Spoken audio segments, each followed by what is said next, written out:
तुम्ही काय लाच देताय, बहिणींना विकत घेताय, खरेदी करताय का भीक देताय, असं म्हणणाऱ्या लोकांना तुम्ही तुमच्याकडे आल्यानंतर मात्र एक विचारा, का रे बाबांनो तुम्ही आमच्या मुलांच्या तोंडचा घास पळवण्यासाठी का विरोध केला, का कोर्टात गेलात, हे जरूर विचारा.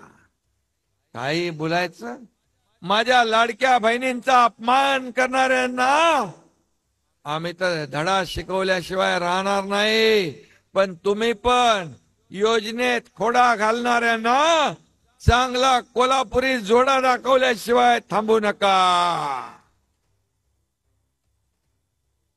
आणि मी आपल्याला एवढंच सांगतोय, आम्ही पूर्ण पैशाचं नियोजन करून ही योजना सुरू केली.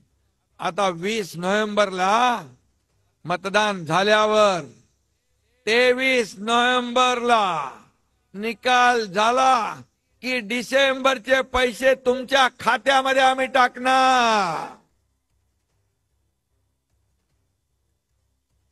आणि फक्त डिसेंबर नाही, पुढच्या पूर्ण कालावधीचे पैसे त्याचं नियोजन आम्ही केलेलं आहे. आणि तुम्हाला मी आता जाहीरपणे सांगतो, हा एकनाथ शिंदे, आमचे दोन्ही उपमुख्यमंत्री देवेंद्रजी, अजितदादा, आम्ही ठरवलंय की आमच्या लाडक्या बहिणींना फक्त 1500 वर नाही ठेवायचं. तुम्ही ताकद दिली, तुमचे पैसे वाढणार. 1.5चे 2, 2चे 2.5, 2.5चे 3, त्याही पेक्षा जास्ती तुम्हाला बळ दिलं तुम्ही तर ते वाढतील. आणि आमच्या लाडक्या बहिणींना आम्हाला लखपती झालेलं बघायचं आहे. लखपती हे आमचं स्वप्न आहे. मोदीजींची लखपती दीदी योजना, ड्रोन दीदी योजना, उज्ज्वला जनधन योजना, अशा अनेक योजना आहे. आणि त्याच्यामध्ये माझी लाडकी बहीण योजना ही देखील सुपरहिट झाली, म्हणून त्यांच्या पायाखालची वाळू सरकली आहे. 3 गॅस सिलेंडरचे अनुदान मिळाले का महेश? 3 गॅस सिलेंडरचं अनुदान चालू झालं. 3 गॅस सिलेंडर पण तुम्हाला आम्ही दिले, त्याचंही अनुदान मिळणार आहे. लाडक्या बहिणी खाली ते जरा दबून गेले, तिला पण बाहेर काढायचे.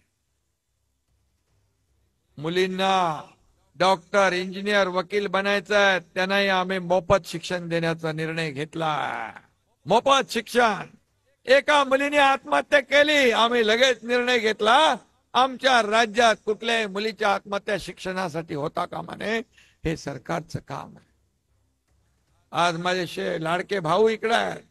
लाडक्या भावांसाठी मुख्यमंत्री युवा प्रशिक्षण योजना 6,000, 8,000, 10,000 प्रशिक्षण भत्ता देणारं हे देशातलं पहिलं राज्य आहे.